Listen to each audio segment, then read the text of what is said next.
हरे कृष्णा। आप सभी को एकादशी के पावन पर्व की अनंत मंगल कामनाएं। आज देव उठने एकादशी का पर्व है। इस दिन 5 माह बाद योग निद्रा से सभी देवता जाग जाएंगे और फिर समस्त मांगलिक कार्य शुरू हो जाएंगे। हिंदू धर्म में इसे देवउठनी एकादशी व देवोत्थान एकादशी के नाम से भी जाना जाता है। कार्तिक माह की शुक्ल पक्ष में आने वाली ये देवउठनी एकादशी माँ लक्ष्मी और श्री हरि विष्णु जी को प्रसन्न करने के लिए श्रेष्ठ मानी जाती है। इसके प्रभाव से मनुष्य के बड़े से बड़े पाप क्षण मात्र से नष्ट हो जाते हैं।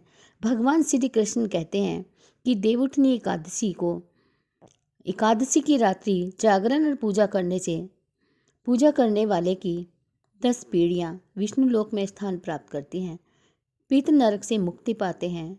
देवउठनी एकादशी का व्रत कथा के बिना अधूरा रहता है। आइए सुने कथा। एक राजा के राज्य में सभी लोग एकादशी व्रत रखते थे। प्रजा तथा नौकर चाकरों से लेकर पशुओं तक को एकादशी के दिन अन्न नहीं दिया जाता था। फिर एक दिन किसी दूसरे राज्य का एक व्यक्ति राजा के पास आकर बोला, महाराज, कृपा करके मुझे नौकरी पर रख लें। तब राजा ने उसके सामने एक शर्त रखी, ठीक है, रख लेते हैं, किंतु रोज तो खाने को तुम्हें सब कुछ मिलेगा, परंतु एकादशी के दिन अन्न नहीं मिलेगा। उस व्यक्ति ने उस समय तो हाँ कर ली, परंतु एकादशी के दिन जब उसे फलहार का सामान दिया गया तो वह राजा के सामने गिड़गिड़ाने लगा, महाराज, इससे मेरा पेट नहीं भरेगा, मैं तो भूखा ही मर जाऊंगा, मुझे अन्न दे दो महाराज, मुझे अन्न दे दो। राजा ने उसे शर्त की बात याद दिलाई, पर वह अन्न छोड़ने को तैयार ही नहीं हुआ। तब राजा ने उसे आटा, दाल, चावल आदि दिए।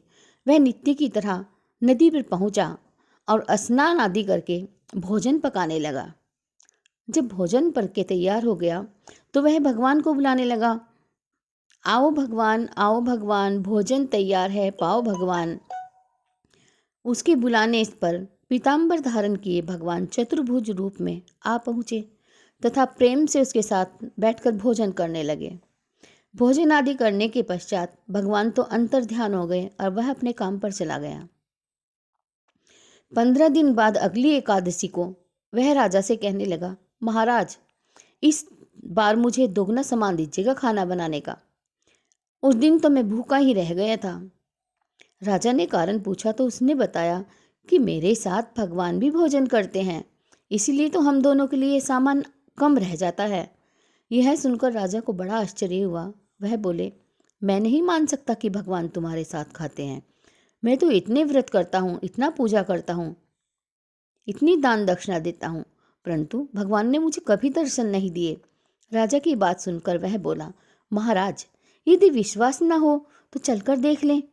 राजा एक पेड़ के पीछे छिपकर बैठ गया।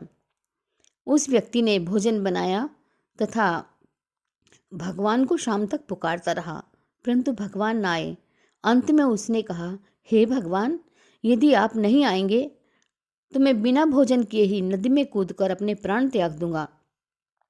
लेकिन भगवान फिर भी नहीं आए। तब वह व्यक्ति प्राण त्यागने के उद्देश्य से नदी की तरफ बढ़ा। जैसे ही वह नदी की तरफ बढ़ा, प्राण त्यागने का उसका दृढ़ इरादा जानकर शीघ्र ही भगवान ने प्रकट होकर उसे रोक लिया और साथ में बैठकर भोजन करने लगे।